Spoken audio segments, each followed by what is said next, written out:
Nous avons entendu parler des blockchains d'entreprise pendant des années, mais en réalité, une blockchain d'entreprise n'est qu'une base de données de plus, et elle n'est pas vraiment nécessaire. La raison pour laquelle celles-ci n'ont pas réussi, c'est parce qu'elles étaient un asile. Avalanche réunit tout cela sous un même toit et permet à toutes ces différentes choses, qu'elles soient privées ou publiques, d'exister ensemble.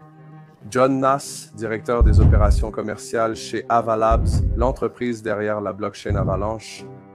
Les institutions, les gouvernements, les entreprises, le secteur du jeu vidéo et la DeFi peuvent tous fonctionner au sein du même réseau et permettre aux actifs de circuler librement selon les règles qui leur sont propres et leur conformité. Nous construisons donc l'infrastructure fondamentale qui soutient et permet à toute entreprise, à tout cas d'usage, à toute innovation d'être développée selon leurs besoins, leurs exigences, leur propre modèle. Je pense que nous allons changer la perception des blockchains.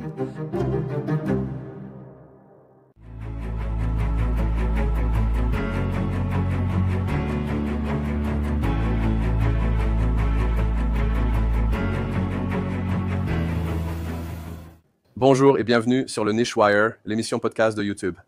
Encore une fois, propulsé par Cities ABC et Business ABC et avec Domi.ai. Nous présentons toujours les personnalités qui transforment le monde et relient business, technologie et société. Et lors de ces presque plus de 400 interviews que j'ai réalisées, j'ai présenté des personnes extraordinaires et aujourd'hui, c'est un jour qui m'enthousiasme particulièrement car nous allons accueillir dans la série un protocole de blockchain qui est l'un des plus importants et je dirais l'un des plus influents dans le monde de la blockchain et des crypto-monnaies. Je souhaite la bienvenue dans notre série à John Nass, le directeur commercial chez Avalabs, l'entreprise derrière la blockchain Avalanche. John supervise la croissance de l'écosystème Avalanche et le développement commercial des initiatives d'Avalabs. John est également le directeur de la FinTech et des relations internationales au LA Blockchain Lab et il a établi des partenariats entre le monde académique, le gouvernement et l'industrie. Avant, John était membre fondateur et vice-président du développement d'entreprises chez ONSA, société financière blockchain acquise par Franklin Templeton. Chez ONSA, John Elprey a levé 18 millions, obtenu 43 licences d'émetteurs de fonds d'État et dirigé les partenariats ainsi que les démarches réglementaires. John a également travaillé avec le Forum économique mondial et a été chercheur invité sur des recherches liées aux fonds souverains et de richesse. Il a aussi informé le personnel supérieur des dirigeants mondiaux et organisé de nombreux séminaires et rencontres en conférence. John Nass, ravi de vous accueillir. Je suis très enthousiaste. Je suis un grand fan d'Avalanche depuis longtemps. Je pense aussi que la culture et surtout l'écosystème que vous avez créé sont ce que j'admire le plus. Alors commençons par le début. Donc vous avez un parcours fantastique où vous avez en fait travaillé pour de grandes entreprises à travers le monde. Mais avec un peu de votre parcours personnel, comment cela a-t-il commencé?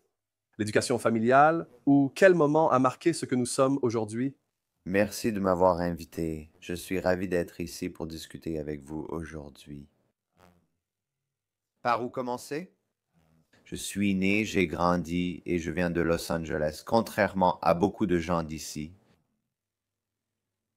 J'ai vraiment grandi avec une fascination à l'époque pour les affaires internationales, les politiques et la politique. Vous savez, j'ai fait du sport quand j'étais enfant et tout ça, mais même à l'université, quand tout le monde regardait ESPN et se concentrait principalement sur le sport, j'étais toujours le gars qui regardait les élections politiques aux États-Unis, mais aussi à l'étranger, partout dans le monde, des questions géopolitiques comme ça. C'est une passion et un intérêt pour moi. Donc j'ai fait mes études en sciences politiques et en communication, avec une double spécialisation. Après l'université, j'ai travaillé dans le conseil en finance d'entreprise. Je voulais vraiment m'investir davantage dans ce domaine. Alors, je suis allé faire un master en diplomatie. Et à ce moment-là, j'ai fait un passage à la Fondation Carnegie pour la paix internationale. J'ai donc été chercheur à la Fondation Carnegie pendant un été. J'aurais pu aller à Washington, mais à Washington, je pensais que je serais l'une des quelques dizaines de personnes à rejoindre. J'ai voulu savoir où ils avaient des bureaux et je suis allé passer 4 mois à Beyrouth en 2009, ce qui était une période charnière sur le plan géopolitique là-bas. Donc, j'ai eu l'occasion de travailler avec l'équipe de la secrétaire d'État Clinton à l'époque, celle du vice-président Biden, mais aussi l'équipe du président Sarkozy de France et celle de la chancelière Merkel d'Allemagne. Donc j'ai vraiment pu travailler concrètement à une période très intéressante dans la région. Que je suis revenu, j'ai travaillé un peu avec la Commission des Affaires étrangères de la Chambre et du Sénat, le département d'État, et j'ai vite réalisé que ma passion pour les affaires internationales n'allait pas vraiment avoir d'impact, parce que la plupart des changements viennent des personnes nommées et non des gens du système, des bureaucrates en fait. Je me suis alors lancé dans les startups et vraiment, j'ai été passionné par la création d'entreprises et la concrétisation d'idées. Je créais une équipe pour Mike.com, un site d'actualité numérique. Je supervisais 5 rédacteurs en chef et environ 180 rédacteurs en me concentrant sur ce rôle. Porte-parole de référence pour la jeune génération, écrit par cette génération. Donc, on nous a demandé de faire ça. On a lancé l'alpha, la bêta, le lancement public. On avait environ 33 millions de visiteurs uniques par mois, ce qui était phénoménal. Mais j'ai quitté ça et ensuite, je me suis en fait lancé dans le commerce international, le financement du commerce, les matières premières de gré à gré. Donc, j'ai pu voir l'un des plus anciens métiers du monde, mais aussi à quel point il était inefficace, fragmenté, opaque, faute d'un meilleur terme. Pour une petite société boutique dans le sud de la Californie, les dirigeants de XC Suite. J'étais juste un jeune homme qui les aidait, mais j'ai passé beaucoup de temps du côté financier à Genève et en Suisse, ainsi que du côté opérationnel aux Émirats arabes unis. Et ensuite, nous avons été rachetés par un conglomérat russe basé à Moscou, ce qui nous a ouvert l'accès à l'approvisionnement. Et nous transportons tout, du cuivre au kérosène, au diesel, au sucre, au minerai de fer, peu importe ce que c'est. Pendant cette période, j'ai attrapé le virus de la blockchain. En fait, je fais partie des personnes qui ont acheté du Bitcoin en 2012 et j'étais intéressé. J'y ai investi quelques centaines de dollars. Donc, c'est un don au pot des bitcoins perdus. Je ne sais pas où ils sont. Je ne sais pas où j'ai noté la phrase de récupération ou le fichier JavaScript Object Notation, je ne m'en souviens pas, juste de l'achat. C'était aussi à 12 dollars, je me souviens de ça. Je l'ai oublié. Et vraiment, en 2016, je me suis remis à me concentrer sur ce que la blockchain permettait, sur ce que Bitcoin faisait. Après une expérience en commerce international, j'ai réfléchi à l'utilisation des blockchains pour améliorer la finance et les transactions, notamment dans une industrie opaque. Preuve de produits, de fonds, commerce international, logistique, chaîne d'approvisionnement. Les opportunités semblaient infinies. Donc, j'étais à un événement. Quelqu'un me parlait d'une nouvelle start-up. Je faisais ce que les gens qui se lancent dans la crypto font de mieux, parler du Bitcoin et des débuts de l'Ethereum.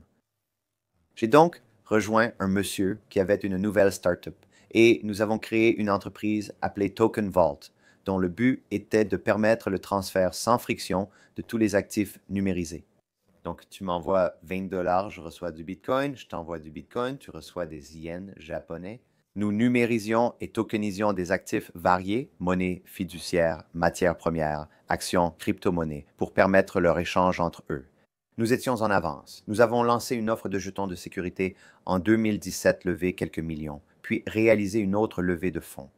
Finalement, nous avons, d'une manière ou d'une autre, établi une relation avec Franklin Templeton, où notre fondateur travaillait, pour les aider à construire à l'époque leurs jetons de marché monétaire sur la blockchain.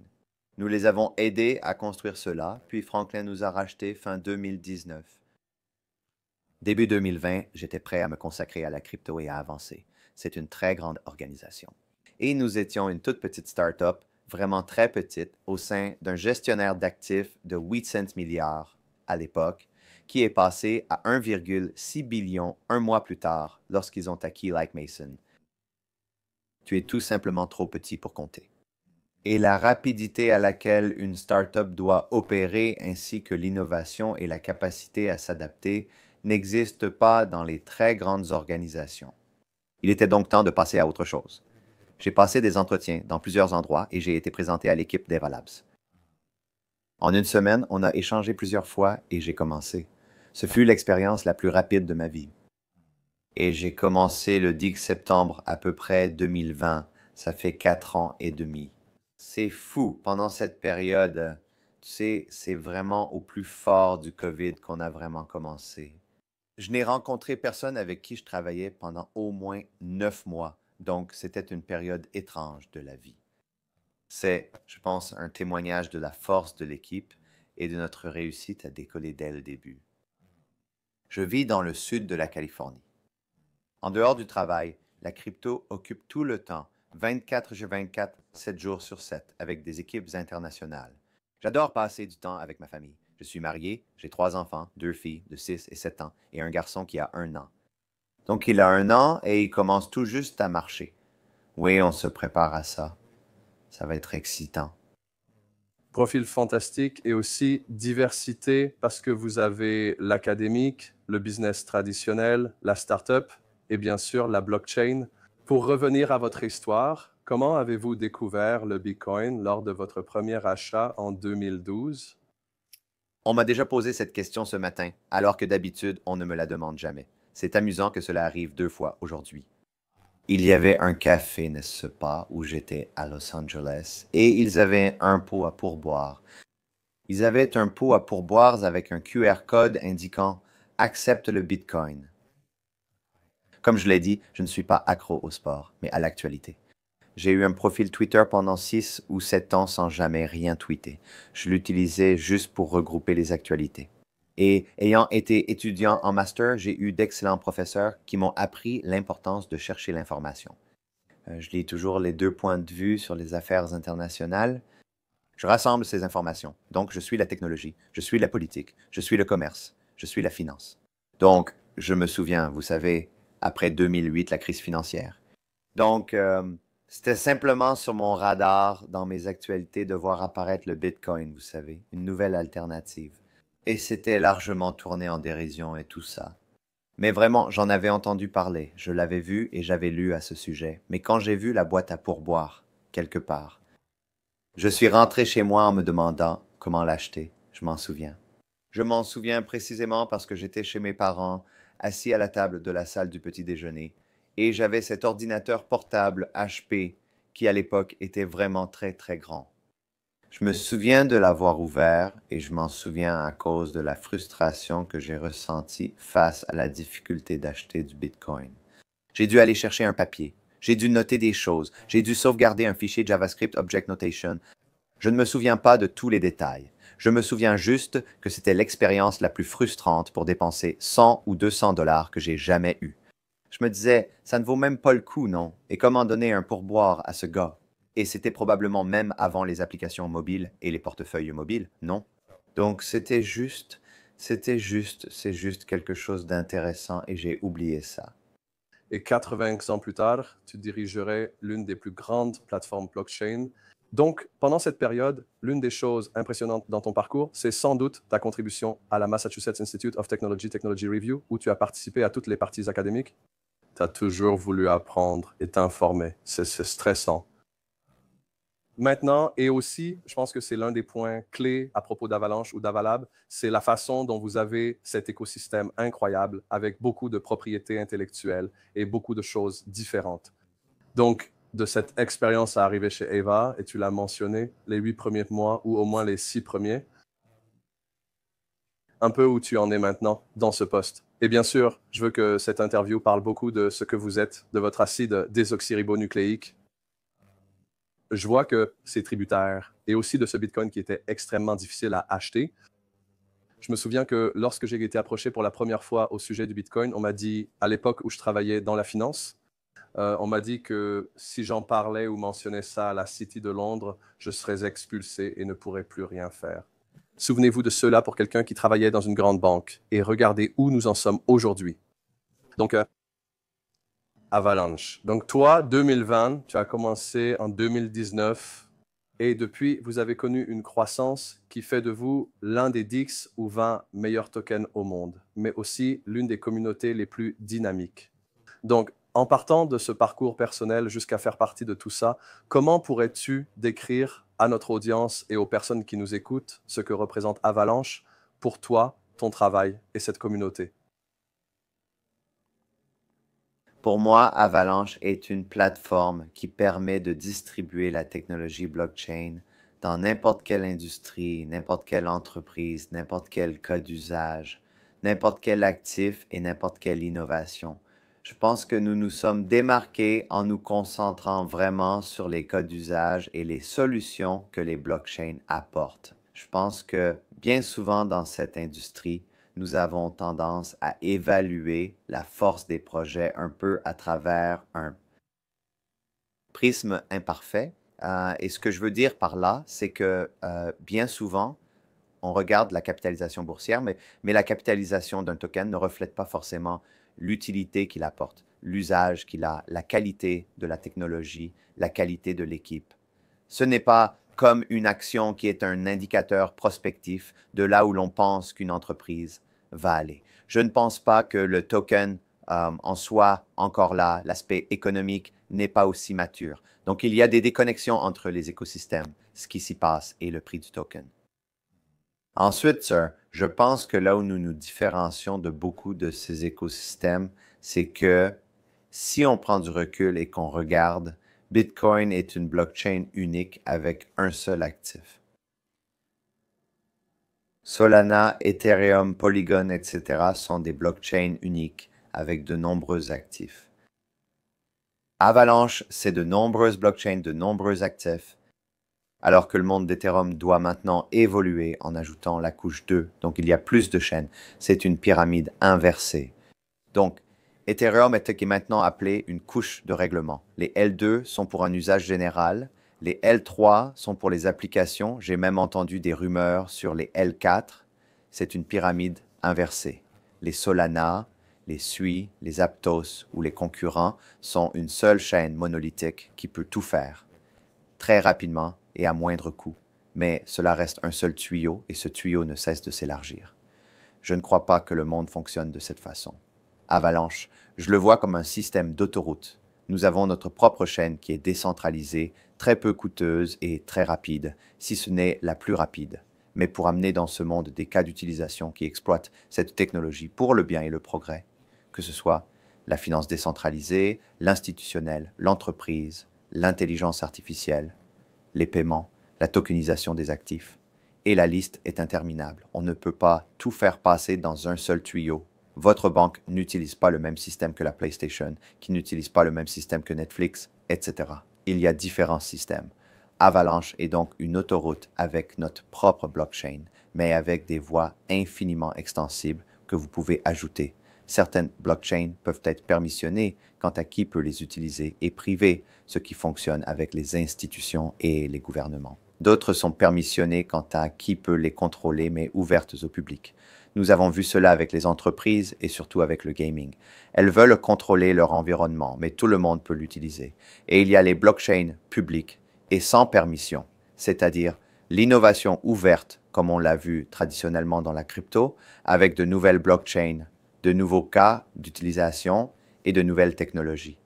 Historiquement, tout cela vivait en silo. On a entendu parler des blockchains d'entreprise pendant des années. Mais en réalité, une blockchain d'entreprise n'est qu'une autre base de données et ce n'est pas vraiment nécessaire. La raison pour laquelle elles n'ont pas réussi, c'est parce qu'elles étaient en silo.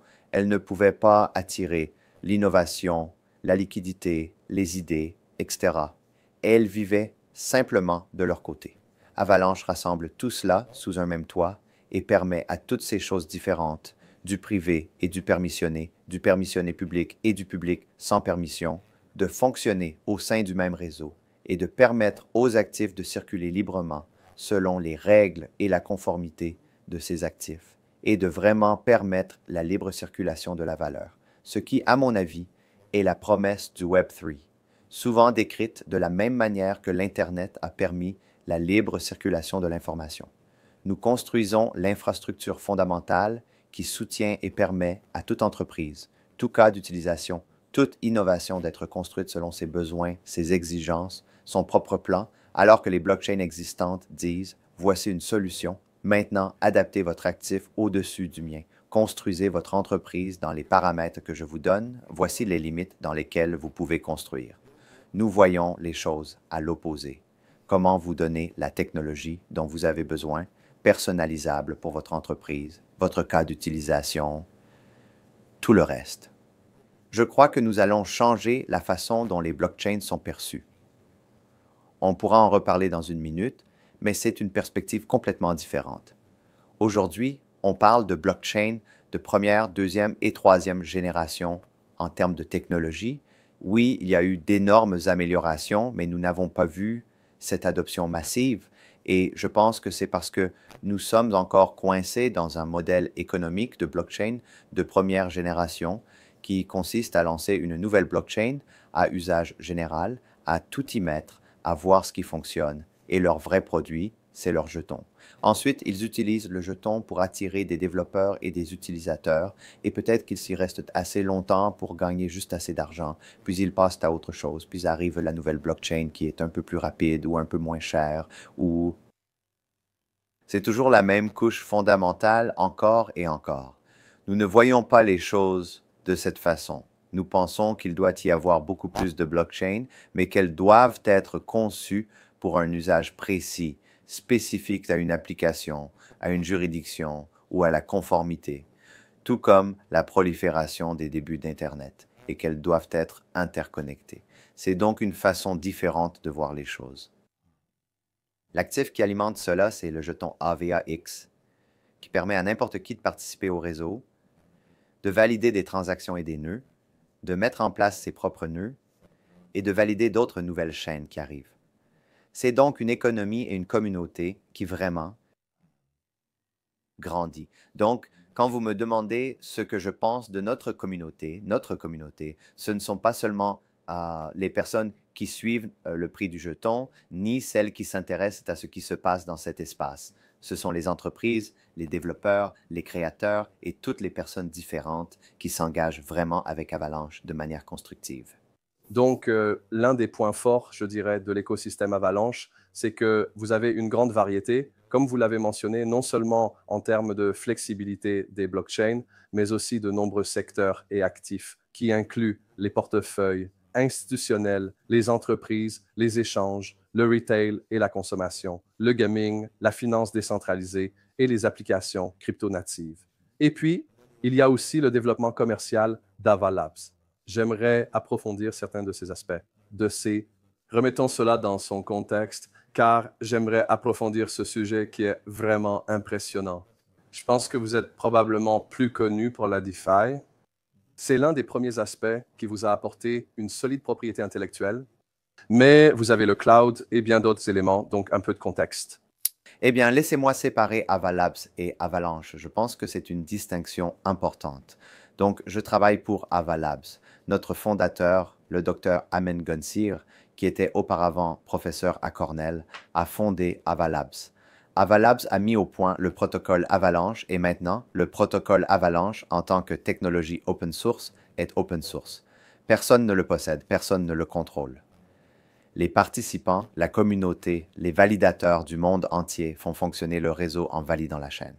C'est sans autorisation, n'importe qui peut le faire. Ainsi, la Fondation Avalanche est une organisation à but non lucratif. Leur objectif et leur mission sont de stimuler la croissance et l'adoption du réseau Avalanche.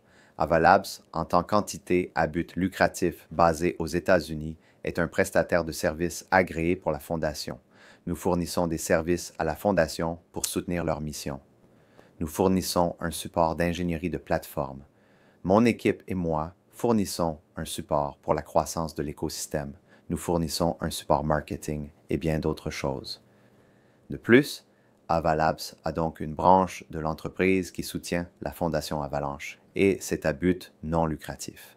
Les entités à but lucratif d'Avalabs développent des applications, des produits et des cas d'utilisation pour soutenir l'ensemble de l'industrie crypto, mais en particulier le développement sur Avalanche. Donc, nous faisons beaucoup de choses. C'est un modèle économique un peu différent, mais l'objectif de notre équipe, au final, et tu as cité tous les secteurs, en plus des secteurs, nous avons aussi une forte présence internationale. Donc, et tu sais, la grande technologie est mondiale, mais le business est local. C'est quelque chose que j'ai appris il y a longtemps, bien sûr, à l'époque où je faisais du commerce international. Ce qui marche en Corée ne marche pas au Japon, ni ce qui marche en Inde à Abu Dhabi. Donc, des utilisateurs différents, des profils d'utilisateurs différents, des développeurs différents, des entreprises différentes, des créateurs différents, même l'étiquette est différente, n'est-ce pas? Des protocoles différents, des façons différentes d'interagir avec les gens et des attentes différentes. Donc, nous avons maintenant des chefs de pays ou des chefs de juridiction à plusieurs endroits. Donc, nous avons la Corée et le Japon. Nous avons Singapour. Nous avons l'Inde, le Vietnam, le Moyen-Orient couvrant les Émirats arabes unis et l'Arabie saoudite, ainsi que la région Moyen-Orient et Afrique du Nord, la Turquie, et aussi un focus sur l'Amérique latine. L'équipe américaine gère les États-Unis et l'Europe. Nous avons donc 6 équipes verticales, chacune experte dans un secteur ou un domaine spécifique. Les équipes internationales sont plutôt des généralistes qui travaillent avec ces responsables de verticales sur différents sujets. Et nous faisons tout, n'est-ce pas? Parce que je pense que certains de nos concurrents ont l'avantage de choisir une niche, mais je trouve que c'est un peu contradictoire d'être une blockchain à usage général, mais avec une niche. Une blockchain sur laquelle n'importe qui peut construire ce qu'il veut, mais qui est axée sur un certain secteur vertical. Cela me semble contre-intuitif. Et je pense que c'est encore un vestige d'un business plan de première génération qui commence maintenant à montrer ses failles. Nous sommes dans cette industrie depuis plus de 10 ans maintenant. Et nous n'avons pas encore atteint l'adoption massive ni l'échelle du commerce de détail. Et je pense que c'est parce que nous continuons à créer ou que l'industrie continue à créer ces récits de 6 à 9 mois qui deviennent excitants. Ces nouveaux participants se lancent et créent diverses choses. Et puis on recommence encore et encore sur autre chose, que ce soit les jetons non fongibles, les mêmes coins ou la tokenisation. Rien de vraiment concret. Ce n'est pas comme s'il y avait une attention particulière ou un vrai focus, puis que des choses en découlaient. C'est juste un cycle. Ce cycle attire de nouveaux participants dans le secteur, les broie, puis les rejette. Ce n'est pas une façon de favoriser l'adoption, la croissance et la durabilité de l'industrie. Je suis entré dans cette industrie car je crois que cette technologie peut libérer beaucoup de valeur et de progrès, comme au début de Bitcoin et d'Ethereum. Je veux dire, l'éthique de cet espace ne s'est finalement pas alignée avec la réalité. Je pense qu'il y a une grande partie de la blockchain et de la crypto qui n'est pas seulement financiarisée, mais hyper financiarisée. Et j'ai entendu quelqu'un dire, vous savez à quelle vitesse Internet se serait-il répandu si Internet avait dû se promouvoir lui-même? Vous savez, c'est l'hyper-financiarisation promue mondialement, surtout avec Internet et les réseaux sociaux. On entend vite parler de tout cela et comment d'autres gagnent de l'argent. C'est là que les gens vont d'abord. C'est là qu'il y a beaucoup d'abus, car rien n'est facile ni rapide dans la vie. Nous avons choisi une autre approche. Nous aimons nous concentrer sur l'apport d'une adoption réelle, de vrais cas d'utilisation, des cas d'utilisation innovants, réinventés. Les entreprises établies sont réinventées plus efficacement grâce à la blockchain utilisée comme infrastructure en service. Et je pense que cette industrie manque vraiment du moment révolutionnaire de l'application phare, n'est-ce pas? Ce que les réseaux sociaux étaient pour le Web 2 ou même ce que l'email était pour les débuts d'Internet. Nous n'avons toujours pas cela. Donc, je m'intéresse à tous les secteurs parce que je pense qu'il faut montrer que cette technologie fonctionne pour le capital institutionnel, pour les cas d'utilisation en entreprise, pour la chaîne d'approvisionnement, pour les paiements, pour la finance décentralisée, qui selon moi est le centre d'innovation que l'été DeFi, il y a quelques années, a vraiment stimulé l'imagination des gens et a permis une nouvelle vague de développement. Je ne pense pas que nous ayons beaucoup progressé du côté natif crypto depuis lors, mais c'est vraiment ce qui pousse à l'adoption. Votre écosystème est vraiment impressionnant. Et comme vous l'avez mentionné, personnellement, j'ai été beaucoup plus impliqué avec Avalanche, notamment du côté de la finance décentralisée. Mais vous avez connu une croissance dans le cloud d'entreprise, le gaming, le retail et beaucoup d'autres secteurs que j'ai mentionnés.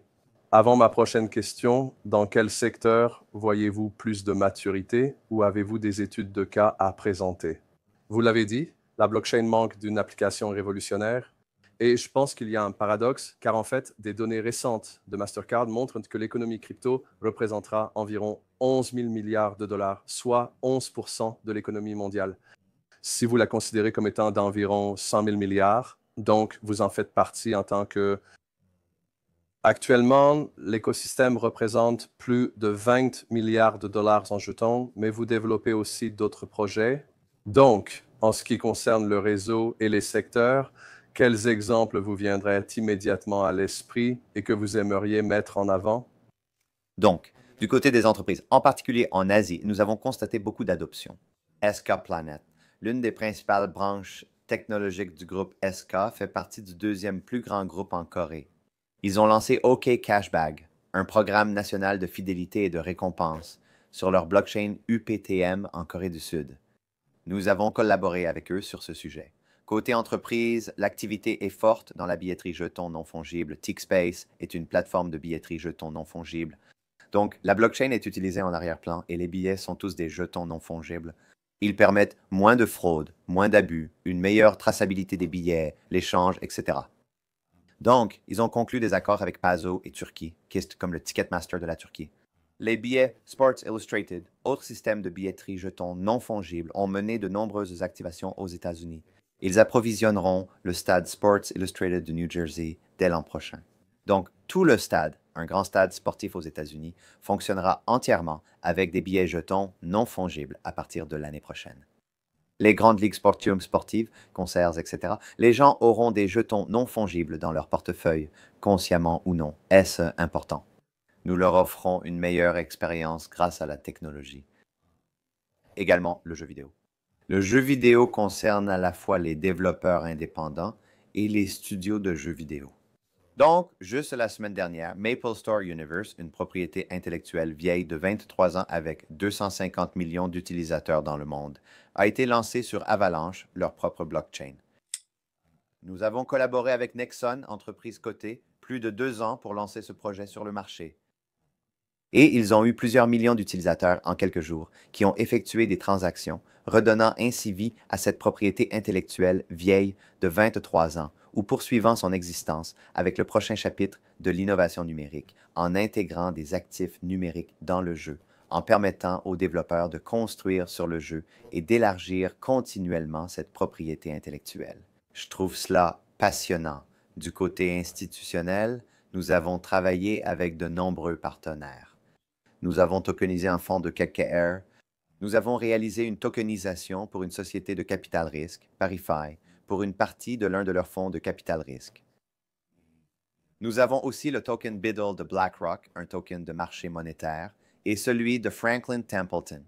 Republic, société de conseil en financement participatif, dispose de sa propre blockchain où vous pouvez acheter leurs notes publiques. Donc, Republic Note est un panier de leurs investissements en capital investissement privé allant de Carta à SpaceX et tout ce qu'il y a entre les deux dans lesquels vous auriez pu investir là-bas. Donc, cela nous intéresse. Et bien sûr, nous avons travaillé avec John Pierpont, Morgan, Citibank, Wellington, T. Rowe et WisdomTree. La liste institutionnelle semble interminable. Beaucoup de ces institutions et banques ont été très satisfaites et à l'aise de travailler avec Avalanche parce que cela leur offre les personnalisations dont elles ont besoin pour être en conformité. Cela a commencé l'an dernier et il y a 2 ans, même sous l'administration Biden et Gary Gensler. Malgré le scepticisme et l'incertitude réglementaire, les institutions ont pu travailler et tester sur Avalanche car nous leur permettons de personnaliser leur environnement selon leurs besoins de conformité. Ils étaient d'accord pour utiliser un environnement avec autorisation qui fonctionnait sur une infrastructure publique. Ce n'était pas vraiment le cas. Ils travaillaient uniquement sur leur blockchain privée, invisible, sauf dans des communiqués de presse. Avec nous, c'était différent. Donc, nous faisions beaucoup de preuves de concept et vous savez, ça prend beaucoup de temps. Et ensuite, cela permet à ces institutions de se sentir à l'aise pour passer au niveau suivant, puis au niveau d'après. Nous avons établi ces relations et avons déjà des éléments en production. Nous travaillons avec beaucoup d'institutions qui fonctionnent selon un calendrier différent, disons-le comme ça. Ce sont là de très bons exemples. Et dans la DeFi, nous avons quelques échanges décentralisés, Aave et Banqi, pour emprunter et prêter. Nous avons des contrats perpétuels, des plateformes d'échange, des protocoles de restaking et bien d'autres innovations fantastiques dans la DeFi. Mais je tiens à souligner, comme tu l'as mentionné, que nous sommes en quelque sorte arrivés dans l'univers crypto en partie grâce à la DeFi. Et c'était en fait une décision consciente. Lorsque nous avons lancé en 2020, nous avons démarré avec une cohorte de plusieurs nouvelles blockchains. À l'époque, beaucoup d'entre eux voulaient se concentrer sur le secteur institutionnel ou le secteur des entreprises, et ils ont essayé. Mais nous avons rapidement constaté que, comme dans la vie en général, si vous travaillez dans une grande entreprise, vous ne serez jamais licencié pour avoir utilisé IBM ou SAP. Et à l'époque, la blockchain établie, celle qui était déjà en place et qui représentait le choix sûr, c'était Ethereum. On ne se fait pas licencier pour avoir utilisé Ethereum, surtout si d'autres l'ont déjà fait, non? Donc, en tant que nouvelle blockchain, nous en étions tous bien conscients, moi-même ayant travaillé dans différents endroits, John Wu, notre président, qui avait été à Wall Street, etc., que l'on ne commence pas par s'attaquer à la chose la plus difficile. On ne peut pas agrandir le gâteau sans fondation. Ces personnes ont donc d'abord traité les questions institutionnelles. Nous avons dit que nous voulions nous concentrer sur la DeFi. À l'époque, la plupart, sinon la totalité de la DeFi se trouvait sur Ethereum. Ethereum devenait coûteux à utiliser, les frais montaient en flèche et il n'y avait pas d'alternative fiable avant les L2. Donc, nous avons pris la décision consciente de nous concentrer sur la DeFi et je suis même allé voir la direction en disant que je voulais recruter un responsable de la DeFi. Et ils ont demandé, que fait un responsable de la DeFi? C'est une nouveauté dans la crypto et la finance décentralisée, la DeFi. J'ai dit, il me faut quelqu'un qui sache ce que nous avons, ce que nous n'avons pas, ce dont nous avons besoin et ce que les autres ont que nous n'avons pas. Quelqu'un qui ne pense qu'à ça. C'était à l'époque l'inverse de la mentalité DeFi. Tu crées un rôle pour quelque chose qui devrait simplement être discuté dans cette industrie. Et on a fait ça, et on a décollé. Nous avons apporté beaucoup de volume, de transactions, de liquidités et d'utilisateurs. C'était vraiment notre moment qui nous a mis en avant. Et ironiquement, c'est notre travail dans la DeFi qui a suscité tout l'intérêt des institutions pour nous. Sinon, tu n'es qu'une technologie de plus qu'ils pourraient facilement délaisser pour une autre. Mais, et regarde, les institutions sont des acteurs établis. Elles n'aiment pas le changement. Elles ne veulent pas changer à moins d'y être obligées. Donc, en allant les voir et en disant, hey, regarde ce qui se passe dans la DeFi, et regarde ce que nous avons fait dans la DeFi, et regarde les outils que nous avons, tu sais, et puis avec les nouvelles innovations, l'innovation dans la DeFi agit comme un aimant qui force les acteurs établis à devoir changer ou à opérer un changement, ou au moins à commencer à expérimenter de nouvelles technologies et de nouvelles façons de faire les choses, n'est-ce pas? Donc, si c'est un spectre, les institutions sont d'un côté, la DeFi de l'autre. Pourtant, elles ont beaucoup en commun, non? Si tu prends leurs extrêmes, ces deux pôles, dans notre équipe, sont les plus similaires et se soutiennent mutuellement plus que tout ce que nous faisons d'autre. Et il y a une innovation énorme dans la crypto. Je pense qu'aujourd'hui, le problème persiste. Les gens de la crypto créent des produits crypto pour des utilisateurs crypto, comme si le gâteau était limité. Personne ne cherche vraiment à agrandir ce gâteau. Donc, on peut continuer à créer de plus en plus de produits crypto, mais c'est comme si on construisait sur une autre planète. On peut continuer à créer de nouvelles fonctionnalités, applications et actifs sur cette nouvelle planète. Mais si on ne peut pas amener les gens là-bas et les ramener facilement, ou mieux, alors on n'est toujours pas en train d'agrandir le gâteau. Donc je pense qu'on est à un point d'inflexion dans l'industrie maintenant, surtout après les élections aux États-Unis et l'administration Trump qui est plus favorable à la crypto. Les institutions sont prêtes à s'engager plus rapidement, à expérimenter, sans avoir peur d'avoir des ennuis pour avoir fait quelque chose contre lequel il n'y avait de toute façon aucune règle. Et l'innovation peut à nouveau prospérer. Donc je pense qu'on est un peu dans cette tempête parfaite où les gens sont prêts à aller de l'avant, alors qu'en même temps, il y a une demande et une soif d'application concrète, de cas d'utilisation réels et d'une adoption plus large de cette technologie. Oui, Andy, tu as raison, car il s'agit de créer une propriété intellectuelle, un écosystème et de réussir dans un domaine pouvant vraiment apporter de la valeur.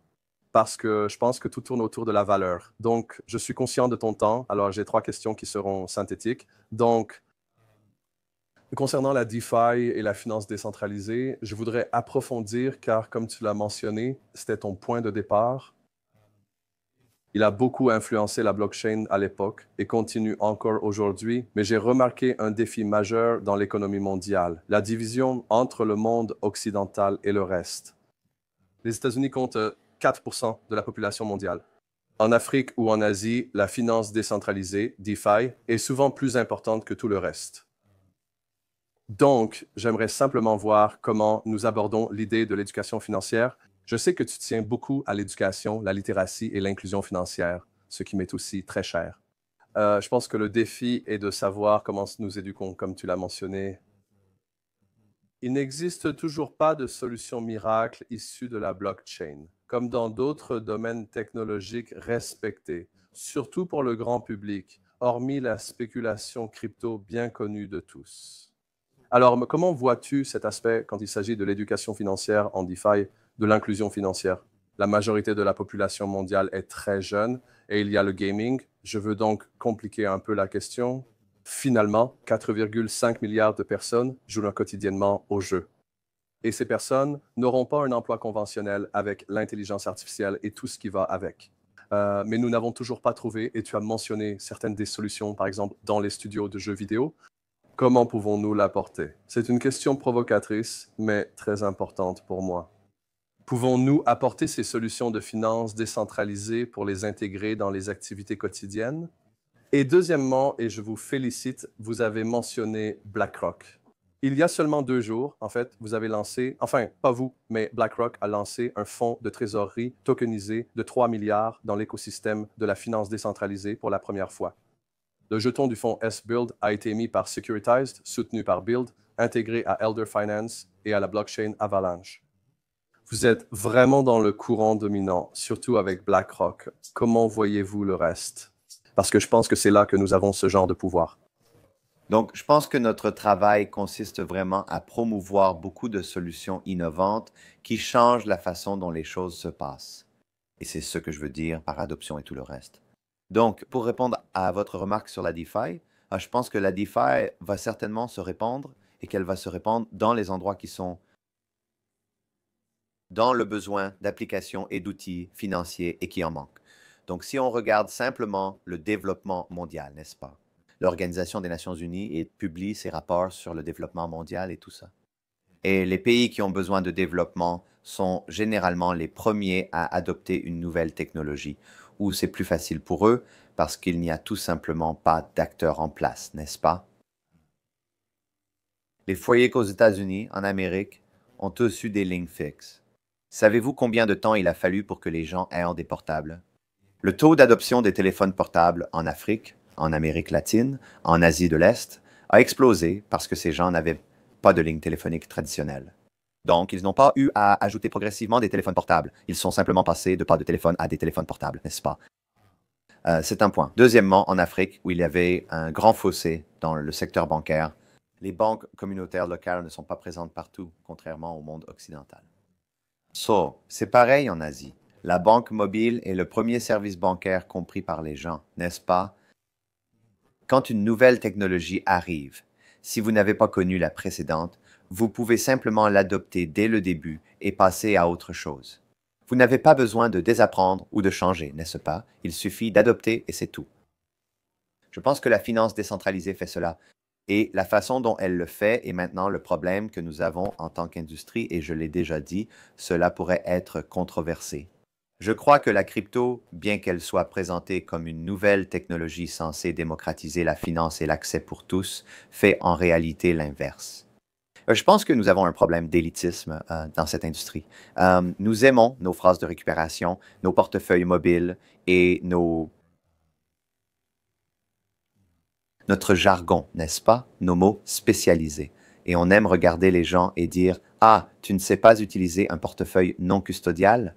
Oh, comment ça, tu veux un portefeuille facile à utiliser, pas tes clés, pas tes cryptos? » Et on aime inventer ces platitudes. Ces platitudes sont en fait des choses que nous tenons pour acquises. Et c'est quelque peu condescendant et aussi excluant. Comme si vous ne faisiez pas partie de ce groupe qui comprend. Et quand je parle aux gens, à des membres de ma famille et tout ça, et que je commence à parler de ce que je fais, ils me regardent comme si j'étais fou parce qu'ils n'ont aucune idée de ce que je fais. Mais dans cette industrie, les gens ne voient pas cela comme un retour pour s'améliorer. Ils regardent l'autre personne en se disant « tu es un normie ». Rien que d'y penser, c'est péjoratif d'appeler quelqu'un qui ne connaît pas la crypto un normie. Genre, ils ne comprennent pas. Ce n'est pas ainsi qu'on inclut les gens, qu'on fait croître une industrie ou qu'on développe un cas d'utilisation.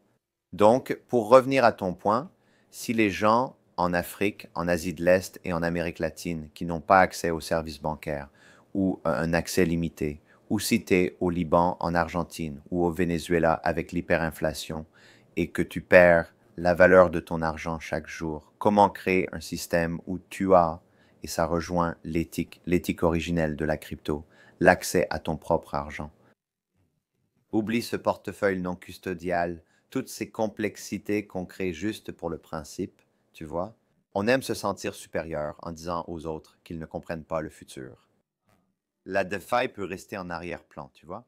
Si je reçois de l'argent de ma famille, d'amis ou en stablecoin, c'est pour moi ce qui se rapproche le plus d'une application révolutionnaire de dollars numériques. Il faut aussi l'étendre aux monnaies locales numériques et au change. Si nous pouvons faire cela et que vous avez une application mobile, alors c'est un portefeuille. Ne l'appelez plus un portefeuille. Appelez-la simplement une application mobile. Dans l'application, il y a un portefeuille et vous pouvez y avoir vos dollars. Et vous pourriez vous dire, j'ai 100 dollars, je veux avoir 10 dollars. J'appelle ça de la petite caisse. Avec 90 dollars, je veux des intérêts. Il suffit d'appuyer sur gagner des intérêts pour déposer vos fonds dans Aave, Banqi ou autres, selon la blockchain ou l'application, n'est-ce pas? Vous pouvez fournir de la liquidité et obtenir des intérêts supérieurs à ceux d'une banque, non? C'est aussi un autre problème de cette industrie. Je viens de dire Aave ou Banqi comme si je vous donnais deux applications qui existent sur Avalanche, Aave et sur tous les Ethereum Virtual Machines. Mais à un certain moment, nous avons besoin que ces applications fonctionnent sur toutes les blockchains et agrègent le meilleur rendement, les meilleurs retours et les taux d'intérêt les plus bas, etc., etc., etc. Pourquoi la DeFi est-elle importante? Elle permet à n'importe qui de contribuer, à chacun d'avoir accès à sa propre valeur, de gagner sur sa propre valeur, d'échanger. Je pourrais vouloir acheter quelque chose. Je pourrais vouloir l'échanger contre autre chose. Je pourrais vouloir posséder de l'or. En Asie du Sud-Est, si je veux posséder de l'or sans acheter d'or physique, je peux acheter de l'or tokenisé. Et maintenant, bien sûr, avec cela, il y a l'éducation et la confiance. Et nous devons savoir que ces applications sont sécurisées et fiables. Mais la DeFi ouvre la possibilité de la finance à n'importe qui, pour n'importe quel cas d'utilisation, partout dans le monde, instantanément. Il n'existe pas de T plus 1 ou T plus 2 Swift, créé il y a 50 ans, utilise toujours la même structure pour faire circuler l'argent mondialement. C'est une nouvelle façon de faire. Je suis d'accord et j'aime ta formulation. Passons aux deux dernières questions. Donc, l'une porte sur l'avenir et vous avez beaucoup de choses fantastiques. Quels sont, selon vous, les principaux défis et opportunités pour Avalanche et son écosystème? Je dirais que notre plus grand défi est de pouvoir raconter notre histoire de manière concise. Je peux parler pendant longtemps et c'est ce que je viens de faire avec vous. Mais je pense que dans ce cas, notre force est aussi notre faiblesse. Parce que nous faisons beaucoup, parce que nous permettons à chacun de faire ce qu'il veut et de créer son application, son utilitaire. Notre histoire est en fait celle de tous ceux qui construisent sur Avalanche et de l'écosystème que nous sommes en train de bâtir. Je pense que dans d'autres cas, l'histoire des autres écosystèmes, c'est comment cette application ou cet actif aide la blockchain. Nous facilitons l'infrastructure pour soutenir les cas d'utilisation en entreprise. Leur histoire devrait être la nôtre. Alors peut-être que je viens juste de trouver ça. Notre histoire devrait être le succès de nos partenaires et le succès des participants de notre écosystème qui construisent des entreprises et des sociétés incroyables, des cas d'utilisation, des innovations et des choses pour le bien social en utilisant Avalanche. Je ne sais pas résumer cela, sinon je ferai du marketing. Et ce n'est pas mon point fort. Ma force, c'est de trouver de grands bâtisseurs, de grandes opportunités, de les connecter et de leur donner les ressources dont ils ont besoin pour réussir.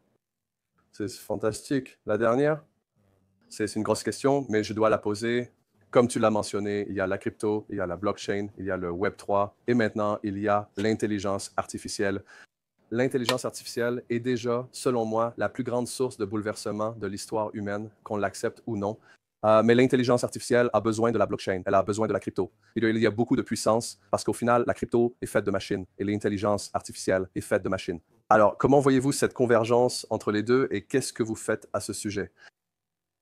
Donc je pense en fait, vous savez, j'ai entendu des gens dire que, oh, l'intelligence artificielle est la nouvelle tendance et que la blockchain, c'est la dernière narration ou le dernier engouement.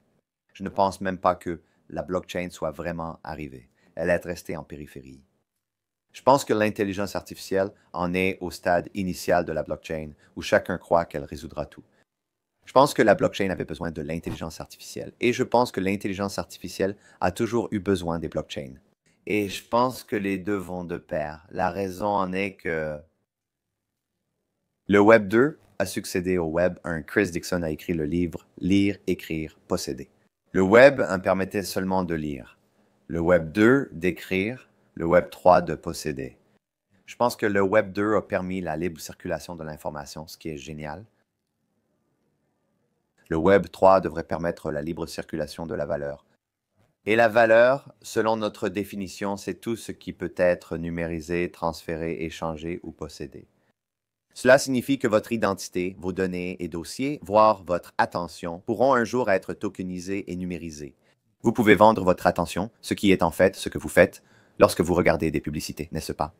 Vous regardez, vous y consacrez votre temps et cette chaîne enregistre ce temps passé, puis elle est payée par les annonceurs, n'est-ce pas? Mais que se passerait-il si vous pouviez numériser votre attention, que cela puisse être facilement calculé et payé et peu importe ce que c'est, tout ce qui est numérisé, vos actifs, etc. Tout cela se fait sur la blockchain et devrait se déplacer aussi facilement qu'un fichier sur votre ordinateur. Vous devriez pouvoir le déplacer entre les blockchains ou laisser la valeur circuler de personne à personne, d'entreprise à entreprise, B2B, B2C, B2B à C. Cela devrait pouvoir circuler rapidement et facilement. Et ce n'est pas de 9 h à 17 h du lundi au vendredi, n'est-ce pas? Ou T plus 3. Je vends une action lundi et reçois l'argent jeudi. Et le temps que j'encaisse l'argent. Nous vivons dans un monde instantané. La technologie existe, mais l'activité est là. Je crois qu'avec la blockchain, l'intelligence artificielle pourra devenir en quelque sorte l'exécutant des actions sur la chaîne. Les blockchains seront les rails financiers qui permettront aux agents intelligence artificielle d'échanger de la valeur entre eux. Donc, les banques peuvent avoir des agents intelligence artificielle. Vous pouvez avoir votre propre agent intelligence artificielle. Je peux avoir mon propre agent intelligence artificielle. Je peux dire à mon agent, paie Denis $10 jeudi à 17 h. Je n'ai pas besoin d'aller le coder. Je peux simplement donner l'instruction et l'agent exécute ma demande ou ma transaction. Il prendra mon argent et te paiera directement. Alors, comment vont-ils faire autrement? Les agents ne vont pas appeler Bank of America pour lancer un virement. Ils ne vont pas demander à Swift de vous envoyer $10 ou Automated Clearing House, Zelle, PET, peu importe. Tout se fera sur la blockchain. Maintenant que les gens sachent que c'est sur la blockchain ou même qu'ils sachent qu'ils interagissent avec un agent, non, n'est-ce pas? Souvent, sur Wells Fargo, Bank of America ou d'autres banques, tu tombes sur le support client sans parler à une vraie personne. N'est-ce pas? Maintenant, imagine que je prends mon téléphone et je dis, d'accord, chaque jeudi à 16 h, je veux que tu envoies $5 à Denis pendant les 3 prochains mois. C'est fait. C'est une intelligence artificielle qui prend une instruction et exécute une transaction en ton nom. Maintenant, imagine quand les entreprises font ça et imagine toutes les chaînes d'approvisionnement dans le monde, toute la logistique, toutes les actions, réactions, commandes, demandes et tout ce qui existe automatisé, compris et exécuté immédiatement. Si je termine cette interview, libère $5 dans une semaine à Denis ou peu importe à qui cela doit aller. Si je ne termine pas cette interview, je ne reçois rien. Peu importe, tu pourrais commencer à faire ce genre de choses. Réfléchis à l'avenir de l'entiercement et des accords juridiques. Les avocats seront moins requis pour rédiger des accords, mais plus pour les négociations et l'aspect humain. Toi et moi, nous convenons d'un contrat pouvant avoir 50 clauses intégrées dans un agent. Ces éléments peuvent se connecter à des sources de données réelles. Si cela arrive, c'est payé. Donc, ce qui m'enthousiasme vraiment, c'est que je pense que l'intelligence artificielle va soutenir ce que les blockchains peuvent offrir, devraient offrir et n'ont pas encore complètement accompli. Là, il y a beaucoup de promesses. Je suis d'accord, alors faisons-le. Allons-y. Merci beaucoup. Ce fut un honneur. Eh bien, je vous souhaite tout le Meilleur. Merci. Merci de m'avoir invité.